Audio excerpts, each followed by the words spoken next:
చాలా సంతోషం. ఇప్పటికే మీరు వచ్చి సుమారు 2:30-3 గంటలు అయింది. అయినా కూడా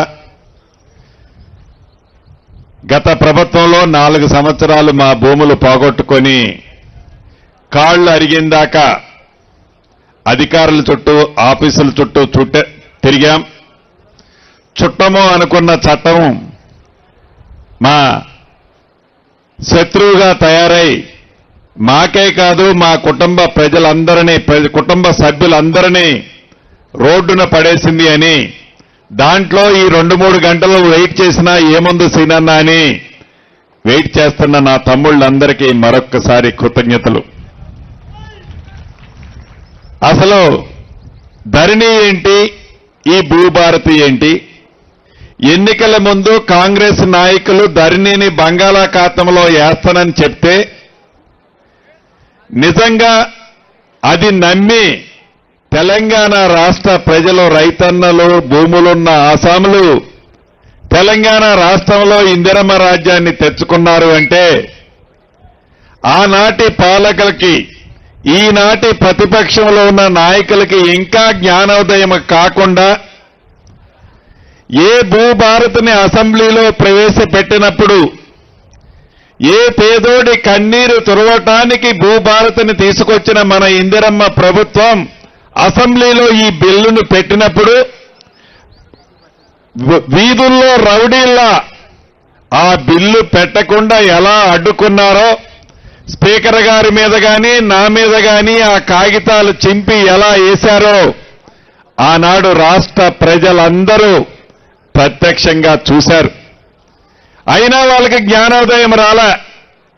2 పర్యాయాలు చెంప చెల్లుమనేటట్టు తెలంగాణ ప్రజల తీర్పు ఇచ్చినా వారు ఏం తప్పు చేశారో, ధరణిలో ఏమి తప్పులున్నాయో అనేది గ్రహించకుండా ప్రతిపక్షంలో ఉన్నావు కాబట్టి ఏది పడితే అది మాట్లాడతామని, మాట్లాడితే చెల్లుద్దని వారు అనుకున్నారే తప్ప వారు చేసిన తప్పుని గ్రహించకపోవటం నిజంగా దురదృష్టకరం. ఈ వేదిక మీద నుంచి వారిని ఒక్కటే అడగదలుచుకున్నాను. అయ్యా, మీరు 2020 చట్టం చేశారు. చట్టము చేసిన తర్వాత చట్టాలలో లొసుకులు, మీ స్వార్థము, మీ వ్యవహారము అది తర్వాత మాట్లాడతాను. 2020 చట్టం చేసిన తర్వాత ఏ పొద్దైనా, ఏ ఊళ్ళోనైనా, ఏ వార్డులోనైనా ఇటువంటి రెవెన్యూ సదస్సుని మీరు పెట్టగలిగారా? నిజంగా మీరు పెట్టి ఉంటే ప్రజలు ఈ ధరణితో ఎంత ఇబ్బంది పడ్డారో ఆ సభలో మీ ఈపు విమానము మోత మోగించి ఉండేవాళ్ళు. అంటే కనీసం ప్రజా దర్బారు రెవెన్యూను గురించి రెవెన్యూ సదస్సును కూడా పెట్టలేని ఒక చట్టాన్ని చేశామని ఒప్పుకోకుండా ఇంకా నోరడ్డం వేసుకొని నోరుంది కదా అని ఏది పడితే అది మాట్లాడితే తెలంగాణ ప్రజలు, ముఖ్యంగా ఇందిరమ్మ ప్రభుత్వాన్ని ఆశించిన ప్రజలు మిమ్మల్ని ఎప్పటికీ క్షమించరని తెలియజేసుకుంటున్నాను. ఇందాక విన్నాము, 2 ఆడబిడ్డ, ఒక ఆడబిడ్డ చెప్పింది, ఒక పర్వతాలు అన్న చెప్పాడు. ఆడబిడ్డ వ్యవహారం చెప్తాను. ముందుగా ఏదైతే ఆనాడు 2020 చట్టం చేసేటప్పుడు చట్టం చేయటానికి 2 రోజుల ముందు, చట్టం వేసిన తర్వాత 2 రోజుల తర్వాత ఆన్లైన్లో సాదా బైనామాలు అంటే మీ తాతనో, మీ తండ్రినో, మీ ముత్తాతనో ఎవరి దగ్గరనో ఒక 5 ఎకరాలు భూమి కొని ఆనాడు రిజిస్ట్రేషన్ ఛార్జీలన్నా మిగులుతాయి కదా అని తెల్ల కాగితం మీదనో 10 రూపాయల స్టాంపు మీదనో ఒక కాగితం రాసుకున్నారు. ఆ రాసుకున్న కాగితం నిజం. ఆ రాసుకున్న కాగితాన్ని భూమిలో ఆ రైతన్న ఇందాక ఆడబిడ్డ సాగులో ఉంది. మీరు చట్టం తీసుకొచ్చారు, అప్లికేషన్లు పెట్టుకోమన్నారు. ఆ అప్లికేషన్లు ఆన్లైన్లో మా ఆడబిడ్డ కూడా పెట్టిందని చెప్పింది. అప్లికేషన్లు అయితే పెట్టుకోమన్నారు కానీ చట్టంలో సాదా వైనామాలకు సంబంధించిన అంశాన్నే ఎత్తేశారు మీరు. అంటే ప్రజలని, రైతులని, గిరిజన ప్రాంతంలో ఉండే నిరుపేద పేదలని ఎలా మభ్య పెట్టాలో మోసం చేశారు ఆనాడు మీరు ఆ చట్టంలో. మన ఇందిరమ్మ ప్రభుత్వంలో ఈ భూభారతి చట్టంలో ఏదైతే ఆనాడు 9,24,000 అప్లికేషన్లు ఆన్లైన్లో ఉన్నాయో, ఈ ఆన్లైన్లో ఉన్న 9,24,000 అప్లికేషన్లు న్యాయమైన ప్రతి దాన్ని చిత్తశుద్ధితో మా అధికారులు పరిష్కరించే విధంగా ఈ చట్టంలో అవకాశాన్ని కల్పించాం. అదే భూభారతి. ఇక రెండో అన్న పర్వతాలని చెప్పాడు. నిజమది. ఎందుకు నిజమని అంత స్పష్టంగా నువ్వు చెప్తున్నావు సీనన్న అని ఆ పక్కన మా అన్న నాకెళ్ళి చెయ్యెత్తు చూపిస్తున్నాడు. నిజం. ఎందుకు నిజమంటే నల్లగొండ జిల్లా నాగార్జున సాగర్ నియోజకవర్గంలో తిరుమలగిరి అనే మండలం ఉంది. పెద్దల జానారెడ్డి గారి నియోజకవర్గం అది. అక్కడ ఈ మన భూభారత చట్టం రావడం కొద్దిగా లేట్ అవుతుందని పైలట్ గా మోడల్గా ఆ మండలంలో కొన్ని సర్వే చేపించాం. ఇందాక పర్వతాలను ఏదైతే చెప్పాడో 222 సర్వే నెంబర్లో 11 ఎకరాల 10 కుంటల భూమి ఉంటుంది. సాగులో పర్వతాలన్న తమ్ముడు, పర్వతాలన్న అన్న ఉంటారు. కానీ భూమితో సంబంధం లేని ఆ పింక్ కలర్ షర్ట్ వేసుకున్న ఇంకొక రావు గారి పేరుంటుంది. దాంట్లో సాగులో ఉంది పర్వతాలన్న కుటుంబం. ఆ 11 ఎకరాల 10 కుంటలకి వెనక పాసుబుక్కులున్నాయి. ఆ మాయదారి ధరణిని తీసుకొచ్చి ఎవరైతే సాగులో ఉన్నారో, ఎవరిదైతే పాసుబుక్ ఉందో ఆ పాసుబుక్లో ఆ ధరణిలో ఈ పర్వతాలన్న పేరు కుటుంబం కనపడదు. ఇలా ఇందాక చెప్పిన తిరుమలగిరి మండలంలో 21 ఎకరాల భూమిని సర్వే చేస్తే 600 ఎకరాల భూమి ఆ పింక్ కలర్ షర్ట్ వేసుకున్న వాళ్ళకి భూమి అయితే ఉండదు, పాసుబుక్ ఉంటుంది. ఆ రైతు బంధు ఆ పింక్ కలర్ వాళ్ళ కోసము ఆనాటి దొరగారు పెట్టిన కార్యక్రమే అది ఈనాడు ఈ పర్వతాలన్న కూడా ఇక్కడ అనుభవిస్తున్నాడు. ఇక్కడ కూడా ఎవరో రావు గారు తగులుకొని ఉంటాడు మన పర్వతాలన్నని. ఈ చట్టంలో ఎవరైతే పొజిషన్లో ఉన్నారో, ఎవరి పొజిషన్లో ఉందో ఆ పొజిషన్లో ఉన్న వారికే పాస్బుక్ ఇచ్చే అవకాశాన్ని ఈ చట్టంలో కల్పించాము. ఇలా 1, 2, 3 కాదు, సుమారు 27-28 అంశాలని ఈ భూభారత చట్టం ద్వారా సామాన్య ప్రజలకి చెప్పులు అరిగిందాకా మీరు ఎంఆర్ఓ ఆఫీసుకో, ఆర్డీఓ ఆఫీసుకో, కలెక్టర్ ఆఫీసుకో, ఇంకా నా ఆడబిడ్డల మెడలో ఉన్న మంగళసూత్రాలన్నీ హైకోర్టుకో పోవాల్సిన పరిస్థితి ఈ చట్టం వల్ల లేదు. మీ గ్రామానికే మన రెవెన్యూ అధికారులు వస్తారు. గతంలో ఇందాక అక్క చెప్పినట్లు అప్లికేషన్ గా నాడు 1000 రూపాయలు తీసుకునేది. ఈనాడు మీరు 1000 రూపాయలు కాదు కదా, మీ అప్లికేషన్ కూడా మన కలెక్టర్ గారే ప్రింట్ చేసి మీకు ఇస్తాడు. 1 రూపాయి మీరు పెట్టాల్సిన అవసరం లేదు. ఇలా ఎలా అయితే సమలు పెట్టామో ప్రతి రెవెన్యూ గ్రామానికి నా రెవెన్యూ అధికారులే వచ్చి కూర్చుంటారు. మీ సమస్యని శాశ్వతంగా పరిష్కరిస్తారు. సాధ్యం గాని కొన్ని కోర్టులో ఉంటే అది కోర్టు పరిధి తేలిన తర్వాత పరిష్కరిస్తాము.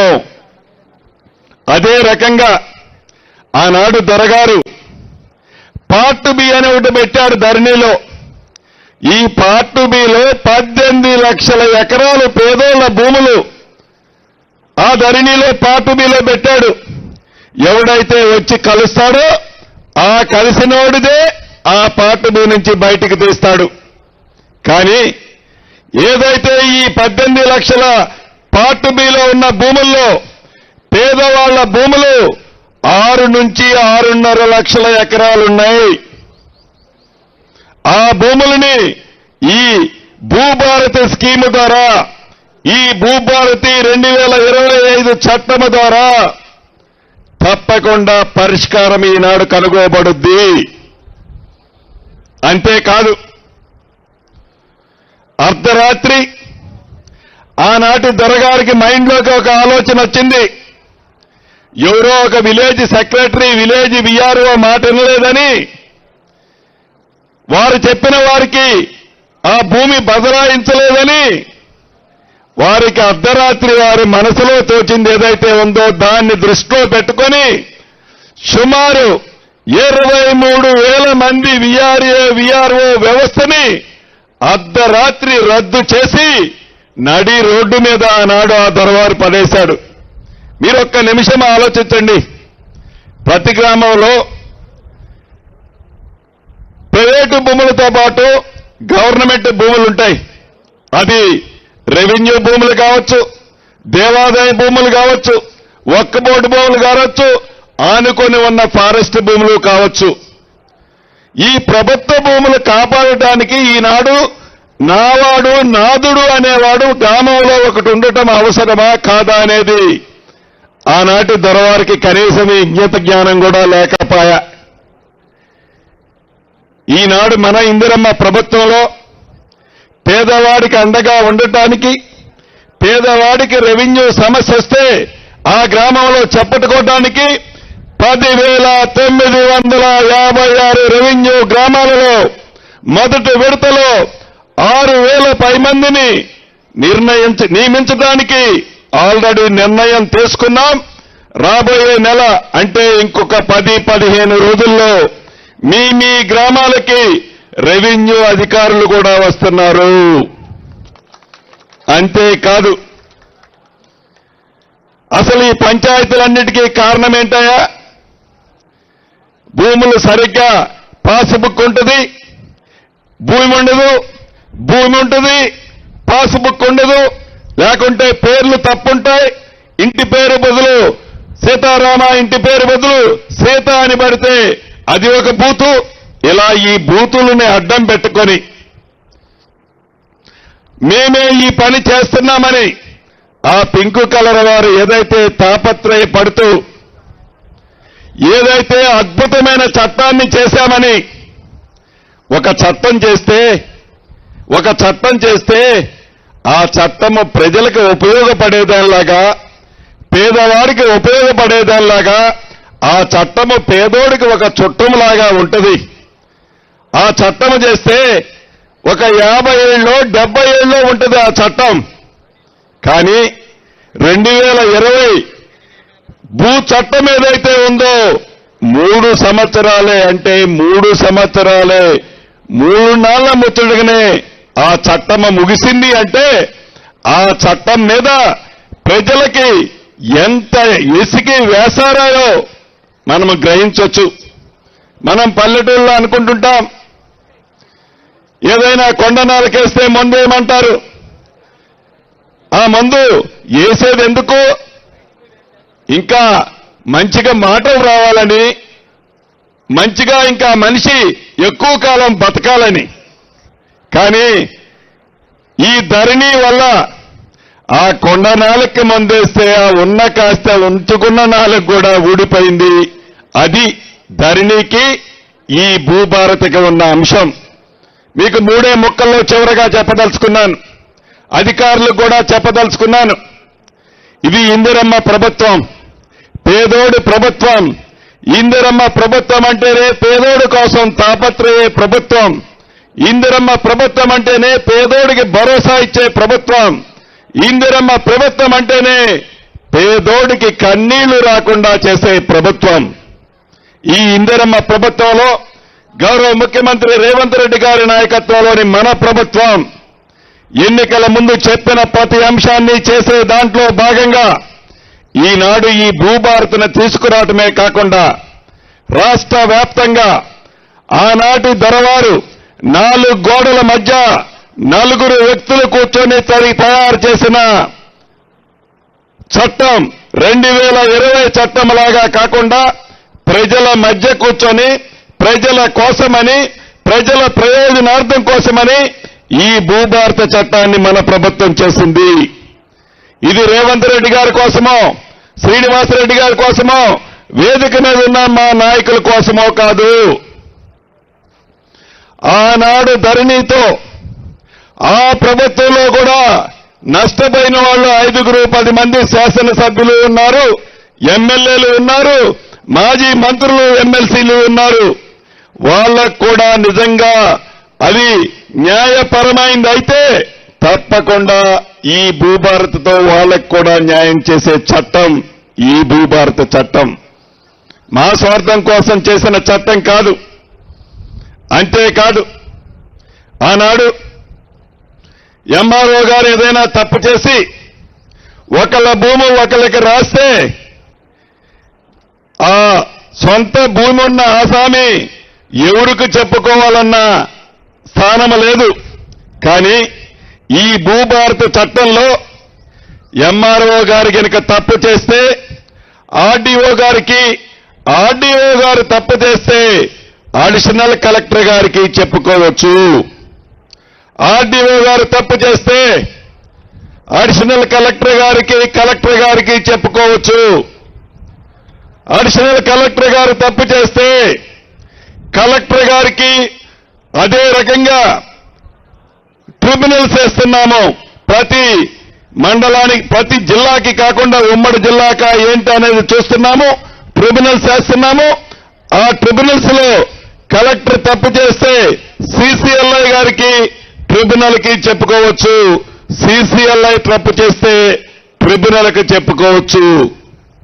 అంటే ఒక దగ్గర నాకు న్యాయం జరగలేదని ఏ రైతన్నన్నా, ఏ భూమన్న ఆసామైనా ఏదైతే బాధపడాల్సిన పని లేదు. ఒక వ్యక్తి ఉద్దేశపూర్వకంగా ఒక అధికారి తప్పు చేస్తే దాన్ని సరిదిద్దడానికి పైన ఇద్దరు దగ్గరికి పోయే పవర్స్ మీకు ఇచ్చాము. అంతేకాదు, గ్రామీణ ప్రాంతాల్లో కొన్ని భూములున్నాయి, ఇళ్లు కట్టుకునే భూములు. ఆ భూములకి ఇళ్ళైతే ఉన్నాయి, దానికి డాక్యుమెంట్ లేదు. అటువంటి అబాధీ భూములకు కూడా, అంటే ఇల్లు కట్టుకొని పెరళ్లతో సహా ఉన్న భూములకి టైటిల్ లేదు. అటువంటి భూములను అబాధీ భూములు అంటాము, శిఖమ భూములు అంటాము. వాటికి కూడా డాక్యుమెంట్ ఇచ్చే కార్యక్రమాన్ని ఈ భూభారతలో పెట్టుకున్నాము. అంతేకాదు, భవిష్యత్తులో రాబోయే రోజుల్లో ఎవరైనా భూమి అమ్ముకొని భూమి కొనుక్కునే వాళ్ళు రిజిస్ట్రేషన్ చేసుకోవాలి అంటే సరిహద్దులతో ఉన్న మ్యాపును పెట్టి రిజిస్ట్రేషన్ చేసుకునే అవకాశాన్ని కల్పించాము. ఎందుకంటే భవిష్యత్తులో కష్టపడి సంపాదించిన ఆస్తి పంచాయతీల పాలు కావద్దు అన్నదే ఈ భూభారత యొక్క ముఖ్య ఉద్దేశము. అంతేకాదు, అమ్మకుండా ఉన్నా నా భూమికి సరిహద్దులతో నేను మ్యాప్ ఇస్తాను, ఆ మ్యాప్ని అప్రూవ్ చేయండి అని ఏ రైతన్నన్నా అడిగితే దాన్ని కూడా అప్రూవ్ చేపిస్తాము. అంతేకాదు, ఈనాడు సర్వేర్లు లేక చాలా ప్రాంతాల్లో ఇబ్బంది పడుతున్నారు. దానికోసమని ప్రభుత్వం మీద అదనపు భారం పడద్దు అని ప్రతి మండలానికి, ప్రతి జిల్లాకి అర్హులైన వాళ్ళని రాష్ట్ర వ్యాప్తంగా 6,000 మందికి ట్రైనింగ్ ఇచ్చి వారికి లైసెన్స్ ఇచ్చి లైసెన్స్ సర్వేర్లను కూడా మీ గ్రామాలకి పంపుతున్నాము. అంటే పేదోడి కష్టం తెలిసిన ప్రభుత్వం, పేదోడికి అండగా ఉండే ప్రభుత్వం అంటే ఒక చట్టం చేస్తే ఇన్ని రకాలుగా పరిపరి విధాలుగా ఆలోచిస్తుంది. అంతెందుకు, చట్టం చేశాం, చట్టానికి నియమ నిబంధనలు కూడా చేయాలి. ఆనాడు 2020లో చట్టం చేస్తే ఆ ధరణి చట్టం, దానికి నియమ నిబంధనలే లేవు. 3.5 సంవత్సరాలైనా మన భూభారతి చట్టము చేసిన 90 రోజుల్లోనే నియమ నిబంధనలు కూడా ప్రజల అవసరాల కోసం అధికారులతో, రిటైర్డ్ అయిన అధికారులతో, మేధావులతో చర్చించి విధి విధానాలను కూడా నిర్మించుకోవడం జరిగింది ఈ భూభారత చట్టంలో. చివరగా మీకు చెప్పదలుచుకున్నది ఒక్కటే, ఏ నిర్ణయం తీసుకున్నా మన ఇందిరమ్మ ప్రభుత్వంలో 4 గోడల మధ్య గౌరవ ముఖ్యమంత్రి రేవంత్ రెడ్డి గారు, శ్రీనివాసరెడ్డి గారు, సీతక్కనో, సురేఖక్కనో, మిగతా మంత్రులమో నిర్ణయం తీసుకోం. ఏ నిర్ణయం తీసుకున్నా ప్రజలు ఏమనుకుంటున్నారు, ప్రజలు ఏమి కోరుకుంటున్నారు, మనం చేసే కార్యక్రమం ప్రజలకు అందుతుందా లేదా, నిజంగా ప్రజలకు అందే దాంట్లో మనం ఏదైనా నిర్ణయం తప్పు తీసుకుంటే దేశజానికి పోకుండా తీసుకున్న నిర్ణయాన్ని సరిదిద్దుకోవటానికి కూడా మన ఇందిరమ్మ ప్రభుత్వంలో సిగ్గుగా భావించాం. సిగ్గని అనుకోము. ఏమో తెలియక తప్పు చేశాం, ప్రజలు కోరుకుంటుంది ఇది కోరుకుంటుంది కాబట్టి తప్పకుండా ప్రజలు కోరుకున్నదే మనం చేద్దామని నిర్ణయం తీసుకుంటాము తప్ప దొరగారు తీసుకున్న నిర్ణయం నేను అడుగు వెనక్కేను అనే విధంగా కాకుండా ప్రజల ఉపయోగం కోసం, ప్రజలకు ఉపయోగపడే విధమైన నిర్ణయాలు తీసుకోవడానికి మన ఇందిరమ్మ ప్రభుత్వం పనిచేస్తుంది. మన ఇందిరమ్మ ప్రభుత్వం అని పదే పదే పదే ఎందుకంటుందంటే ఆ ఇందిరమ్మ పేరు చెబితేనే మిగతా వాళ్ళకి గుండెల్లో రైళ్లు పరిగెత్తుతాయి. నిన్నగాక మొన్న మీరు విన్నారు,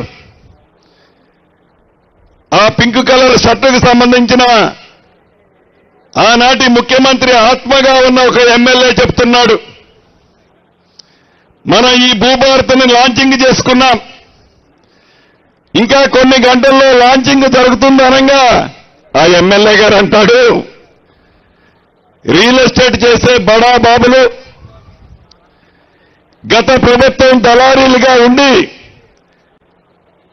ఆ చట్టాన్ని ఉపయోగించుకొని హైదరాబాద్ చుట్టూ వేలాది ఎకరాలు కబ్జా చేసిన భూముల ద్వారా ప్రజల సొమ్ము, పేదోడు సొమ్ము అక్రమంగా 1000 కోట్లు సంపాదించిన డబ్బుంది. ఆ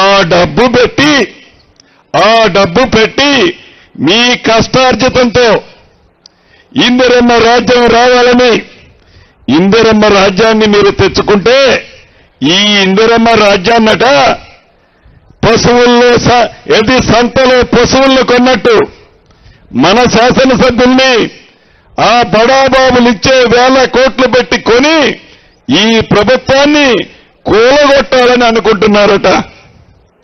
కూలగొట్టనిద్దామా? కూలగొట్టనిద్దామా? అది వాళ్ళు పగటి కళ్ళకు అంటున్నారు. పేదోడు ప్రభుత్వం అంటే, ఒక చట్టం అంటే, ఒక నిర్ణయం అంటే పెద్ద ఇంటికి పెద్దలాగా, ఆ కుటుంబానికి పెద్దగా ఏ రకమైన నిర్ణయాలు తీసుకుంటే ఆ కుటుంబం బాగుపడుతుందో, ఆ కుటుంబం 4 కాలాల పాటు చల్లగా ఉంటుందో పరి విధాలు ఆలోచించి ఆ కుటుంబ పెద్ద నిర్ణయాలు తీసుకుంటాడు.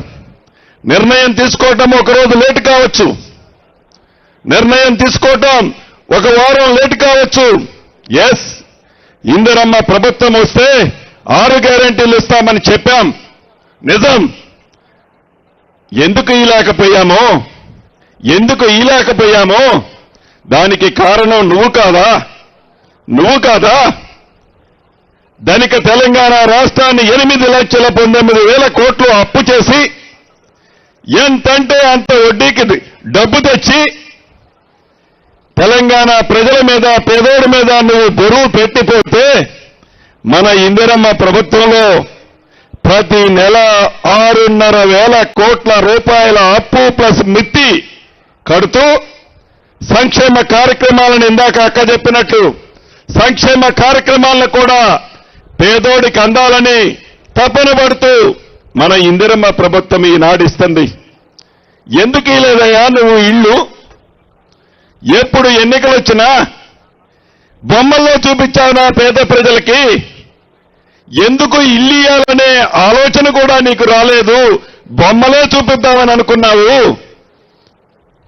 ఇందిరమ్మ ప్రభుత్వంలో ఇందాక అక్క నేను మాట్లాడుకుంటున్నాం. ఇందిరమ్మ ప్రభుత్వంలో మొదటి విడత ఈ నెలాఖరికల్లా మీ ప్రతి ఊరికి ఇల్లు ఇస్తున్నాం. ఇందిరమ్మ ఇల్లు ఇస్తున్నాం. ఎట్లా? మేము మా 3 రంగుల కండవ కప్పుకున్న వాళ్ళకే కాదు, నీలాగా నీ పింక్ సొక్కా వేసుకున్న వాళ్ళకే కాదు, పేదవాడై ఉంటే చాలు, ఆ పేదవాడు చిరకాల కోరిక ఒక చిన్న ఇల్లు, చిన్న గూడు కట్టుకోవాలని వాడి కల నెరవేర్చడం కోసం నీది ఏ పార్టీ అని అడగం, నీది ఏమి కులమని అడగం, నీది ఏమి మతం అని అడగం. నువ్వు పేదవాడు అయి ఉంటే చాలు, తప్పకుండా మొదటి విడతలోనే ఇందిరమ్మ ఇల్లు ఇస్తాము. మాకు తెలుసు రాష్ట్ర ఆర్థిక పరిస్థితి సహకరించకపోయినా, తల తాకట్టు పెట్టైనా నువ్వు చేసిన అప్పు కడతాము, దానికి మిత్తి కడతాము, ఈ సంక్షేమ కార్యక్రమాలు చేస్తాము, అభివృద్ధి కార్యక్రమాలను కూడా మన ఇందిరమ్మ ప్రభుత్వంలో చేసే విధంగా గౌరవ ముఖ్యమంత్రి రేవంత్ రెడ్డి గారి నాయకత్వంలోని మన కేబినెట్లే కాదు, శాసనసభ్యులు, ఎంపీలు, అధికారులు కూడా రౌతు కొద్దుకే గుర్రం అన్నట్లు ఆనాడు అధికారులు ఎవరయ్యా నీ దగ్గర, ఇద్దరో ముగ్గురు నీ గదిలో ఏది చెప్తే అదే నడిచేది. ఈనాడు అలా కాదు. స్వేచ్ఛగా ఒక మీటింగ్ పెడితే 14 గంటలు మీటింగ్ పెడితే ఈ 14 గంటల్లో 13 గంటల 50 నిమిషాలు నువ్వు ఒక్కడే మాట్లాడేవాడు. మిగతా 10 నిమిషాలు ఎవరైనా నోరు తెరిస్తే కూర్చో అనేవాడు. కానీ ఈనాడు అధికారులు స్వేచ్ఛగా మాట్లాడే ప్రభుత్వం మన ఇందిరమ్మ ప్రభుత్వం. వారి ఆలోచనల్ని, సూచనల్ని పాలు పంచుకొని పేదోడికి మంచి జరుగుద్దంటే వాళ్ళు చెప్పేది కూడా పూర్తిగా విని ఆ దిశలో మన ఇందిరమ్మ ప్రభుత్వం ఈరోజు పనిచేస్తుంది. చివరగా మీకు ఒక్కటే చెప్తున్నా, అధికారులకి చెప్తున్నా, మనందరం అధికారులకి ముఖ్యంగా చెప్పేది, మనందరం రైతు కుటుంబాల నుంచి వచ్చిన వాళ్ళం, రైతు కూలీల నుంచి వచ్చిన వాళ్ళం, పేదోడి కష్టమేంటో తెలిసిన వాళ్ళం, రైతు బాధలేందో తెలిసిన వాళ్ళం. తిని తినక ఆ ఎకరమో అరెకరమో భూమే వాళ్ళ జీవితం అనుకుని తాపత్రయపడి ఆ ధరణి అనే ఒక భయంకర భూతం చేత గడిచిన 4 సంవత్సరాల నుంచి రాష్ట్రంలో ఉండే ప్రజలు భయభ్రాంతులకి గురై ఉన్నారు. దానికి ముందే ఈ భూభారతి ముందైతే మేము తయారు చేశాం, ముందైతే గౌరవ ముఖ్యమంత్రి రేవంత్ రెడ్డి గారి నాయకత్వంలోని మన ప్రభుత్వం తయారు చేసింది. ఆ మందునేసే బాధ్యత అధికారులది, మీది. ఎక్కడా చిన్న తప్పు జరగొద్దు. చివరికి వాళ్ళు టీఆర్ఎస్ పార్టీ వాళ్ళైనా న్యాయముంటే తప్పకుండా చేయండి. న్యాయము లేకపోతే శ్రీనివాసరెడ్డి అయినా నా భూమి అయినా కూడా చేయాల్సిన పని లేదు. ఏ పేదవాడికి అన్యాయము జరగకుండా, ఏ పేదవాడిని ఇబ్బంది పెట్టకుండా, ఏ పేదవాడి దగ్గర మీరు ఒకప్పుడు పేద కుటుంబం నుంచి వచ్చిన అధికారులే కాబట్టి, ఆ పేదవాడి నొప్పి తెలిసిన వాళ్ళు కాబట్టి ఎవరిని ఇబ్బంది పెట్టొద్దని పదే మళ్లీ చెప్తూ, ఎక్కడ మీటింగు, ఏ గ్రామంలో మీటింగ్ పెట్టినా మొక్కుబడిగా మీటింగ్ పెట్టొద్దు. ఉదయం 9 గంటలకు మీటింగ్ స్టార్ట్ కావాలి.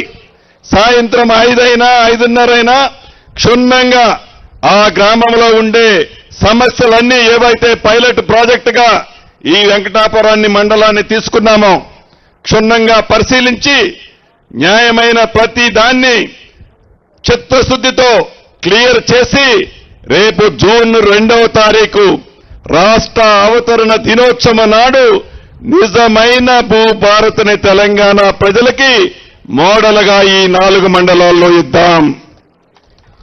ప్రభుత్వ భూములు ఏ గ్రామంలోనైనా గతంలో మన దివంగత నేత రాజశేఖర రెడ్డి గారి పట్టాలు ఇవ్వంగా ఇంకేమైనా వ్యవసాయ భూములు మిగిలితే సాగులో పేదవాడు ఉండి పట్టా ఉండకపోతే అటువంటి భూములు వారి అర్హతను బట్టి తప్పకుండా పేదోడికి మళ్లీ పట్టాలిద్దాం. అదే మన ఇందిరమ్మ ప్రభుత్వం. అదే రకంగా అవగాహన సదస్సులు ప్రతి మండలంలో జిల్లా కలెక్టర్గా వెళ్లి ఉదయం ఒక మండలంలో, సాయంత్రం ఒక మండలంలో, రాష్ట్ర వ్యాప్తంగా ఉన్న అన్ని మండలాలకి జిల్లా కలెక్టర్లే వెళ్లి ఈ భూభారతిని గురించి పేదవాళ్లకి గ్రామ ప్రజలకి అర్థమయ్యేలాగా చెప్పాలని మొన్న మీటింగులో గౌరవ ముఖ్యమంత్రి గారు చెప్పారు. అదే పద్ధతిలో మొక్కుబడిగా కాకుండా కలెక్టర్లే స్వయంగా వెళ్ళాలి, పేదవాడి కష్టాన్ని వినాలి, ఈ భూభారత వల్ల వాళ్ళకి ఉపయోగం ఏందో చెప్పాలి. కాబట్టి రైతన్నలు ఎవరు ఏదో ఈ మీటింగులో మాకు జరగలేదనో, అయ్యో ఈ భూభారత్ వచ్చింది అప్పుడే నాకేమీ చేయలేకపోయారనో ఆతృతకు లోను కావాల్సిన అవసరం లేదు. టోల్ ఫ్రీ నెంబరు అంటే నా ఆఫీసులో, అదే రకంగా ప్రిన్సిపల్ సెక్రటరీ ఆఫీసులో ఒక నెంబర్ ఉంది, మీకు పంపిస్తారు కలెక్టర్లు. ఆ నెంబర్కి ఫోన్ చేస్తే ఎక్కడైనా ఇబ్బంది ఉంటే వాటిని తప్పకుండా నా ఆఫీస్ కానీ సిసిఎల్ఐ ఆఫీస్ కానీ స్పందిస్తుంది. కాబట్టి ఏ కోర్టుకి మీరు వెళ్లాల్సిన అవసరం లేదు, మీ చెప్పులు అరిగిందాక తిరగాల్సిన అవసరం లేదు అని మరొక్కసారి నా రైతన్నలకు, ముఖ్యంగా నా ఆడబిడ్డలకు పేరు పేరున కృతజ్ఞతలు తెలియజేస్తూ, ఇది గిరిజన ప్రాంతం. ఈ గిరిజన ప్రాంతంలో గిరిజనులు గిరిజనేతరులు ఉన్నారు కొన్ని మండలాల్లో. ఆ సమస్య ఉంది. ఆ సమస్యను కూడా ఒక కమిటీని వేసి, ఇది కేంద్ర ప్రభుత్వ పరిధిలో ఉన్న రాష్ట్ర ప్రభుత్వ పరిధిలో వరకు ఉండే అంశాన్ని ఒక కమిటీ ద్వారా దాన్ని కూడా శాశ్వత పరిష్కారము చేయాలన్నదే మనస్ఫూర్తిగా మన ఇందిరమ్మ ప్రభుత్వం యొక్క ఆలోచనని మీ అందరికీ తెలియజేస్తూ, మరొక్కసారి మీ అందరికీ శిరస్సు వంచి కృతజ్ఞతలు తెలుపుతూ సెలవు తీసుకుంటున్నాను.